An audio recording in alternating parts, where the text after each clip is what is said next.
Hi, I'm B from Next Mechanics, and on today's video, we're going to be making a Tom Nook Animal Crossing diorama.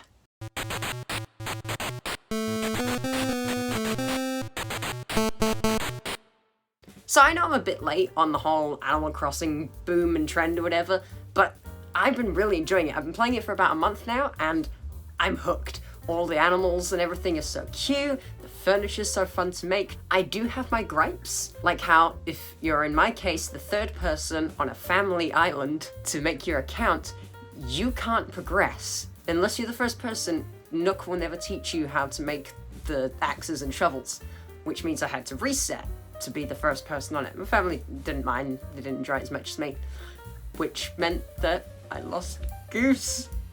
My first villager. Oh, Goose. You're not going to see the morning. But after that heartbreaking first week, I finally managed to get back into the swing of things, and I've been enjoying it ever since. I've been able to play with my friends, I've been able to do all the things now. I got a museum, I just opened up Nook's Cranny. That sounds wrong. It's super fun.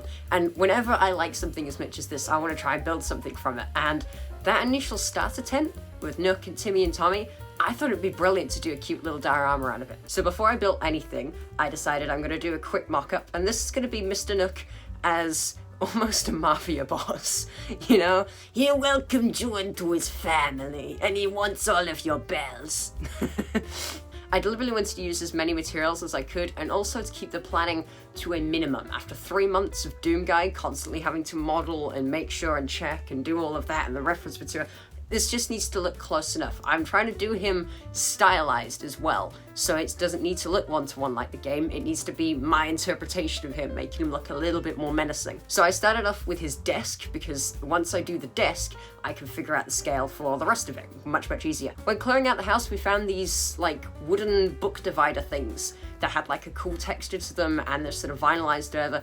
I thought that would look really nice to use for the desk. So I chopped that up. I used other things like hot glue, super glue, matchsticks, paper, cornflake cardboard, just regular old paper, the caps off of dried up paint tubes, all of that together, and I started just making this piece by piece, bit by bit.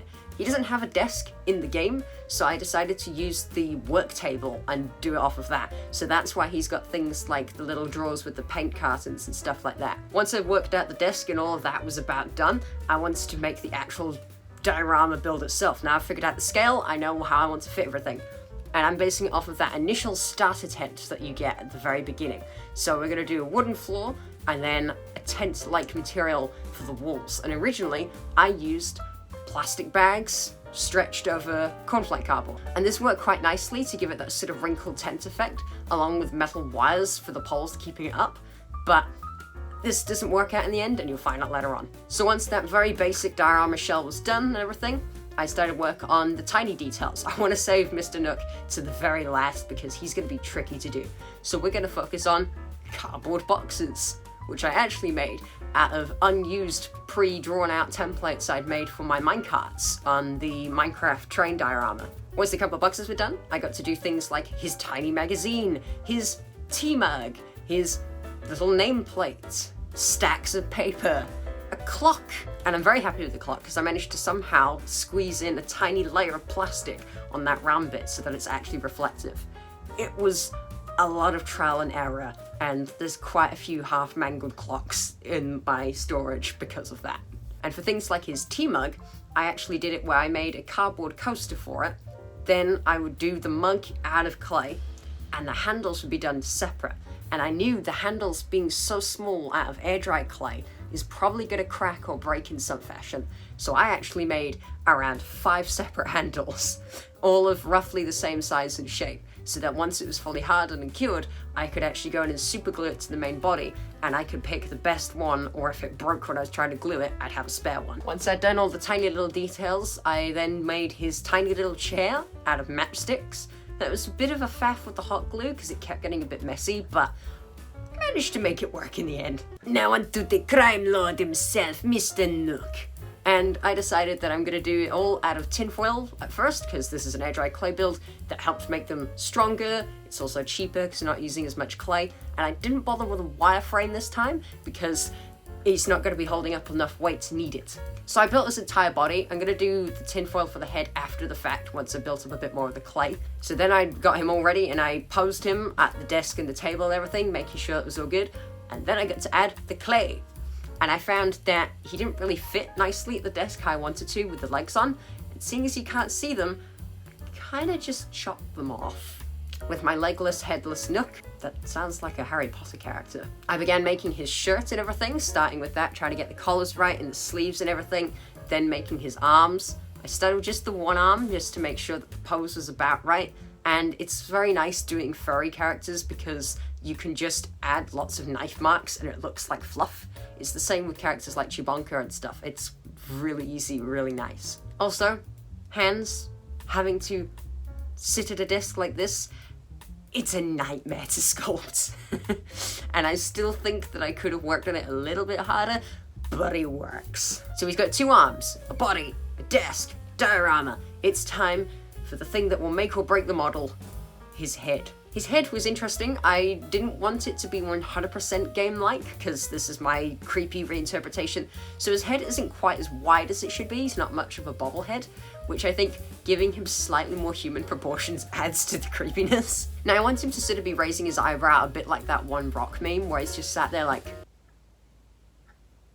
I made all of his face, and then I would do the eyes, and I made one deliberately lower, one deliberately higher, but initially, I didn't realize till after I painted this, it kind of just looked like I was really bad at symmetry, and that one eye was just slightly bigger than the other. So we'll have to sort that in a bit. But past Ben hadn't realized that blunder. So we're now going to primer everything, and like I did with Doomguy, I hot glued everything to matchsticks on a foam board so that when I want to primer, I don't have to get my fingers smudging the wet primer or anything. I can just spray around it.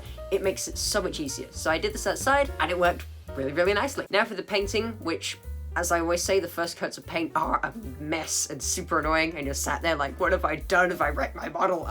So to start off with, I gave everything base coats in all of the main primary colors they're gonna be. Green cup, brown wood, green tent, and eventually I would keep adding the layers, trying to add the detail to it. And I did the darker coats at first, because darker colors tend to cover the pre-existing stuff easier, and if you miss any spots, it just looks like shading. For stuff like the tent, where it was the stretched plastic bag, it was actually easier to sponge it on. I found that despite with the primer, the paintbrushes would smear it, but if you sponged it on, tapping the paint onto it, tended to stick a bit better. I don't know why, but it gave it a cool texture. So I continued adding the layers, whatnot, going slightly progressively brighter. For things like Mr. Nook's fur, I would actually dry brush it, so that way I'm deliberately missing all the low spots, and it gives his fur a really nice, wide, varied texture. For things like the wood, I would deliberately use thick paint, very smeary, and I would do it all going in the same direction as the pre-made grooves in that weird book vinyl. And then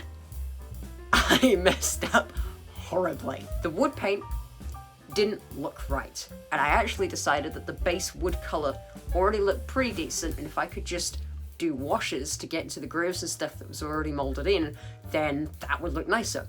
So I scraped all the paint off with my knife, leaving a couple of residual marks, but it was fine, and that actually looked pretty nice. I know it's messy in the middle and the corner, but that's because I'm using a scrap of felt as carpet in the middle, so I don't need to worry about that. And the corner bit is going to get hidden by the desk.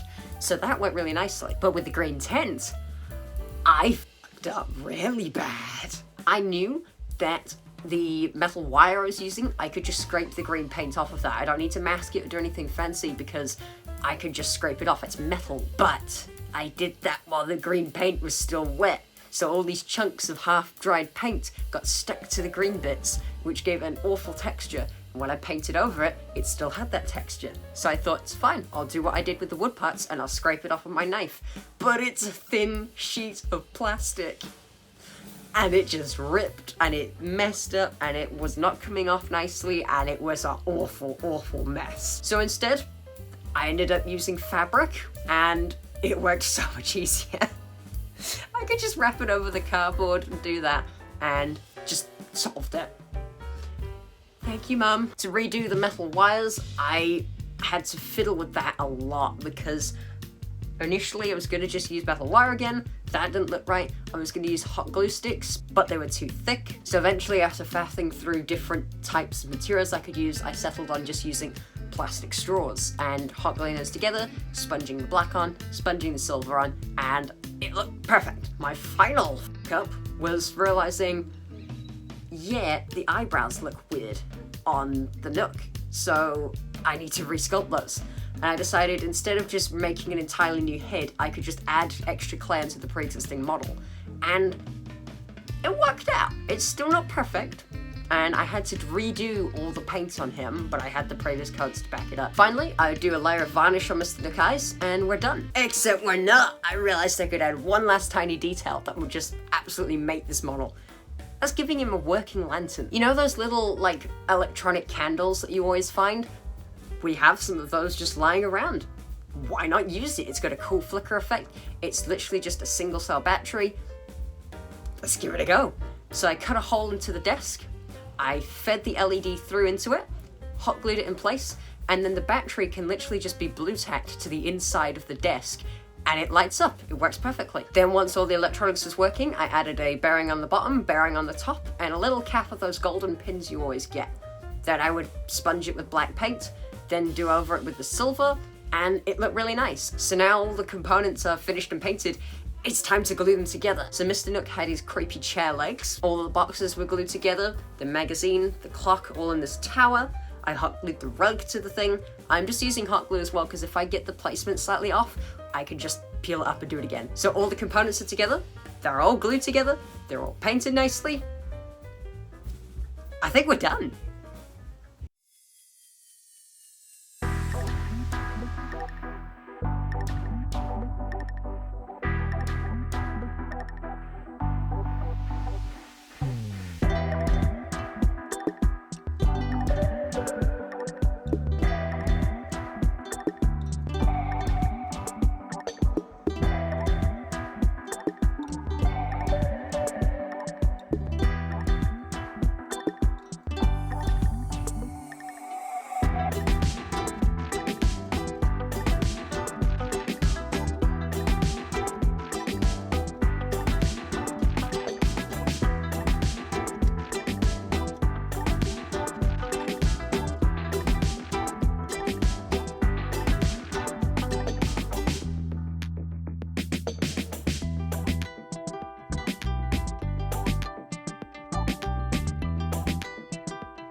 Doesn't that look brilliant? I especially love how the lantern in the dark just lights it up perfectly.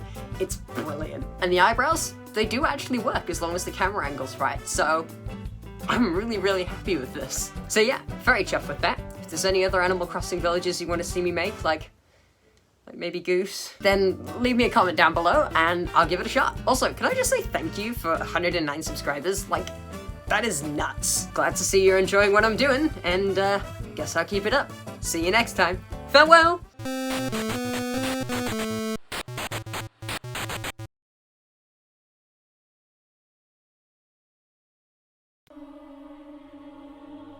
Daughter.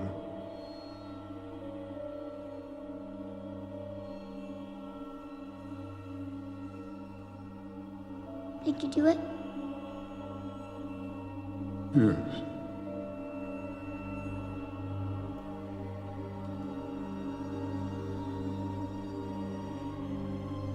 What did it cost? Everything.